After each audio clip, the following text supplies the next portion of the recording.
Hello there and welcome back to the channel. In today's video I'm going to be giving you guys some information on this, and this is the Yuneec Typhoon H+. Now the guys over at Yuneec UK were very kind to send this over to me to have a look at. So in this video what I'm going to do is take you through what's included in the kit. I'm not going to do an unboxing because Yuneec have one of them themselves. I'm just going to give you a quick overview of what's included in the package, take you through the aircraft, its specification, its features, as well as walking you through the ST16 ground station, because there's a huge amount I can show you on this actually. Now I've been flying this for nearly 2 weeks and a half now, 2 weeks, and overall I think it's a very nice aircraft. There's a lot to show you. It's got a really good specification, so let's get on with it. Okay, as I said, I'm not going to do an unboxing, but I'm going to just take you through what's included in the package. So obviously, you get the Typhoon H+, the ST16 ground station, which is the all-in-one remote controller with built-in Android device, and I'll show you that a little bit later. You get your charger, 2 batteries, and your other accessories, props and things like that. Now, I'm going to talk about the charger first of all, because there's some interesting things about that. The charger includes a base unit and a mains adapter that plugs into it. Now this does have a little bit of a party piece, and that is to charge your battery you would simply take your mains adapter, plug it into the charger on the side via a DC plug, and it's ready to plug your battery in and use it. Because it uses a DC plug, it means they also include in the box a car adapter.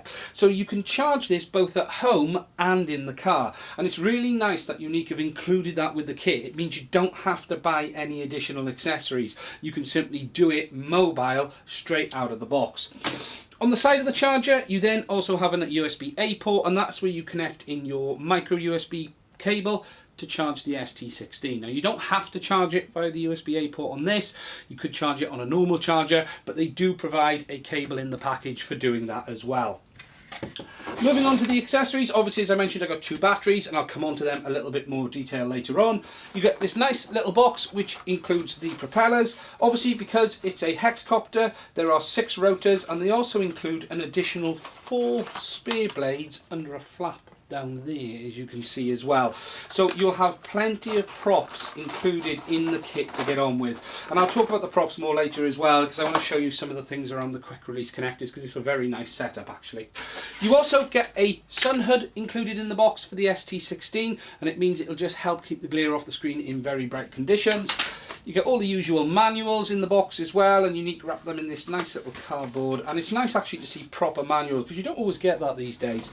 A lot of stuff now comes with PDFs and things, but you do get these very nice glossy manuals included in the kit as well. Finally, in this box you would get your mains adapter and your power cable, but they also include obviously the USB micro cable for charging the ST16. You get a neck strap for the ST16 as well, so you get that included with the kit. Some additional isolators for the gimbal down here, some little accessories for the camera, a micro SD card adapter, and an additional antenna for using on the ST16 for the radio to give sort of better performance depending on the conditions, and I'll talk about that again in a little bit more detail later. Next, let's take a closer look at the aircraft and the specification itself. The Typhoon series from Yuneec is actually a very unique aircraft in the sense of it's the only ready-to-fly hexcopter that there is available out there.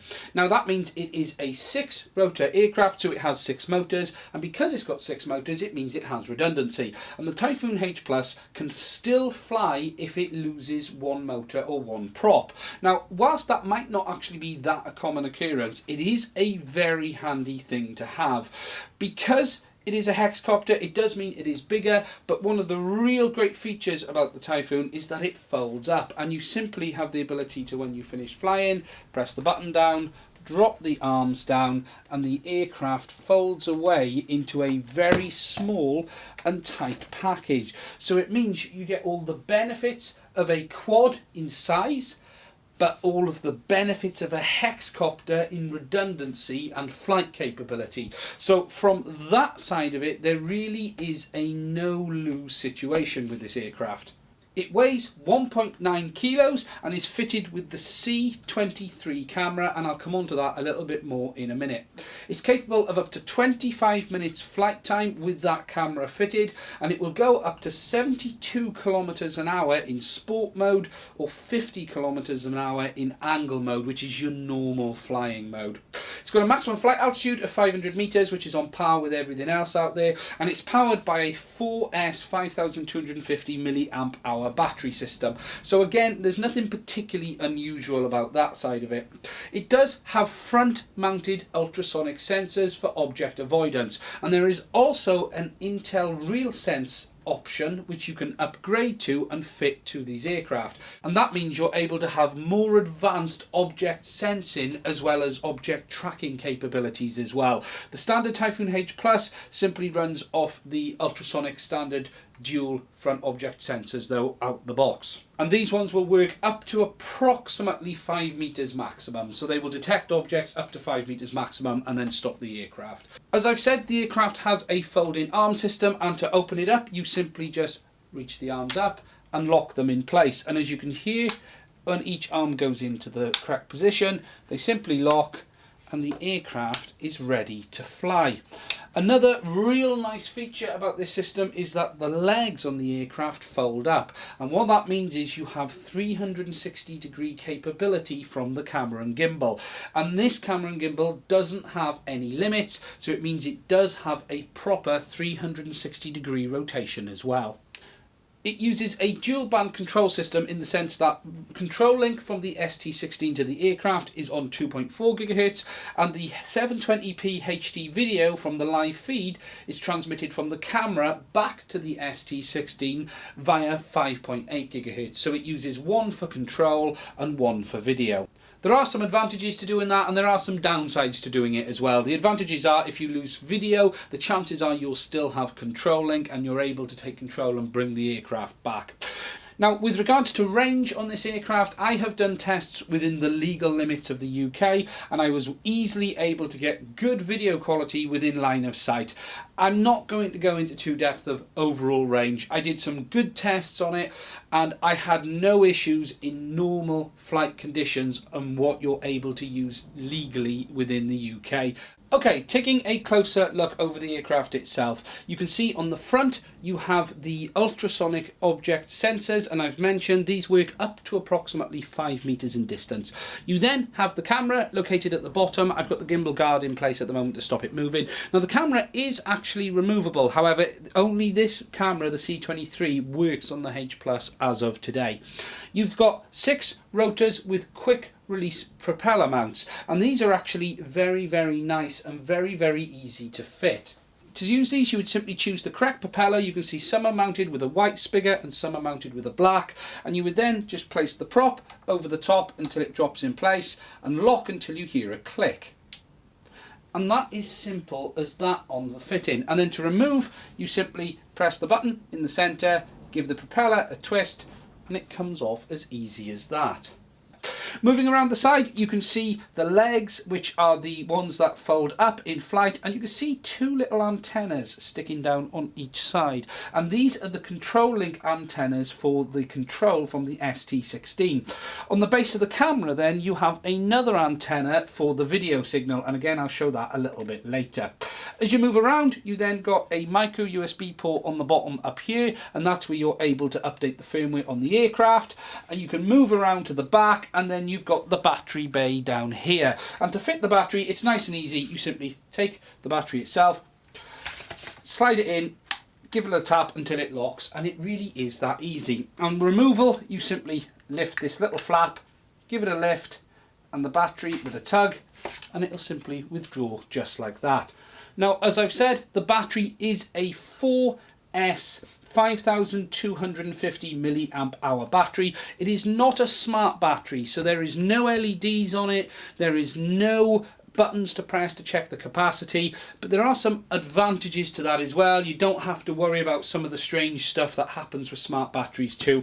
It is a dedicated battery which has its own special connector, so it is proprietary to Yuneec. However, it does simply slot in the back nice and easily, and it's ready to go. And then you simply charge it, use it, and it's got all of the usual features you'd expect from a LiPo. Moving round to the top and the front, you have the GPS located here, and then the main power button for the aircraft located on the top. Now, flight control wise, Yuneec use their own system. Now, this uses something slightly different to the original Typhoon H as well. This is based on the PX4 flight stack. Now, if you don't understand what that is, it is an open source flight stack that is available for manufacturers to use. It's a bit of a complex thing to describe, compare it to Pilot and things like that. It is basically an open source flight stack that they can take and modify and use it themselves. Whilst it is PX4, that does not mean it is fully open source, and it does not mean you can connect things like Mission Planner, Pilot and things like that. There are some advantages to doing it, and it means that each manufacturer doesn't have to start from scratch when making a flight controller.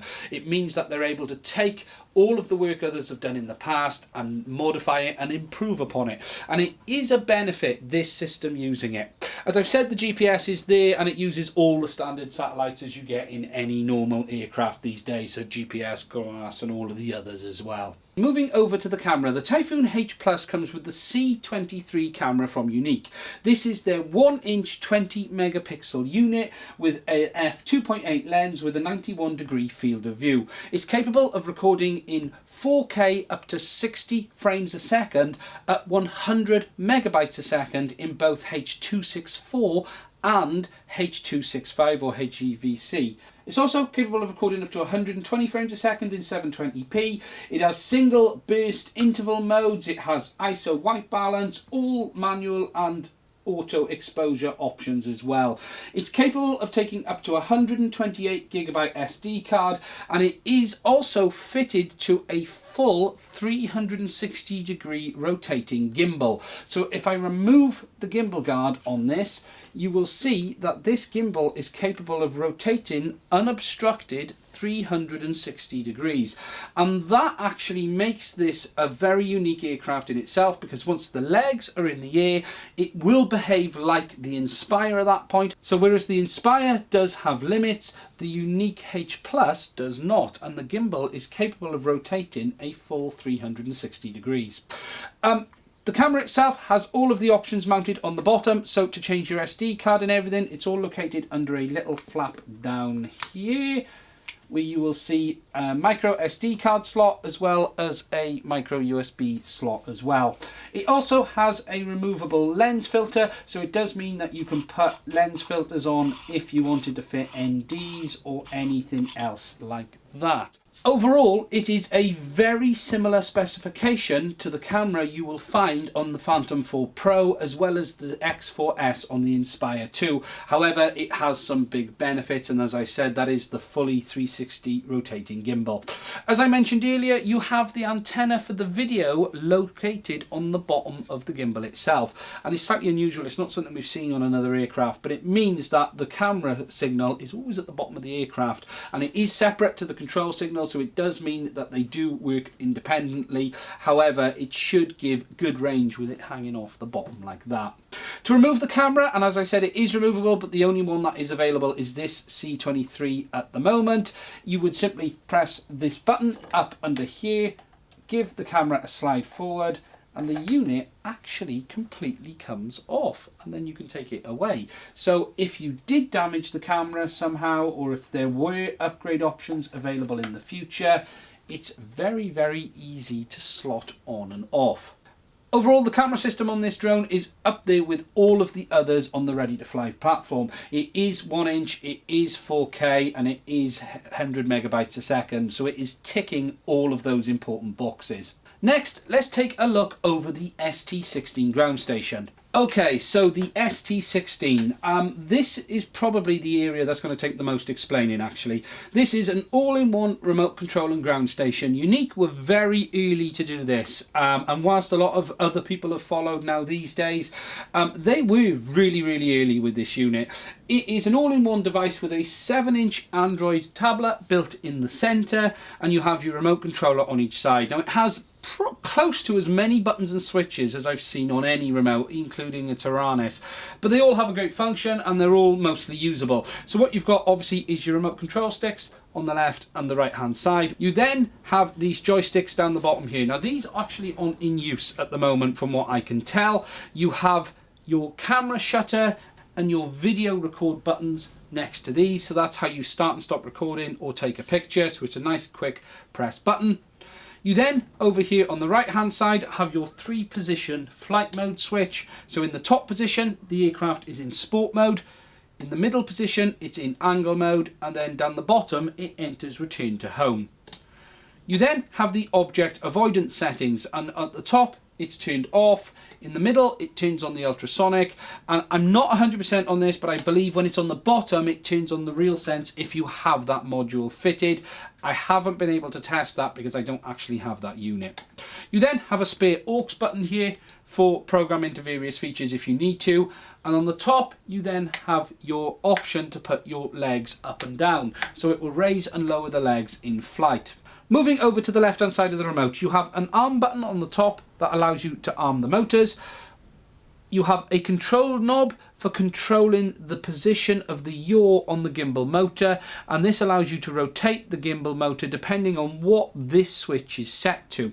This switch controls if the gimbal is in follow mode in yaw or free mode, but it also changes how this knob reacts and whether turning it to that position there will just move the gimbal 90 degrees, or whether it becomes almost a rate control. So when you move it to there, the gimbal rotates at that rate until you put the position back to center. And I'll actually demonstrate this in a minute.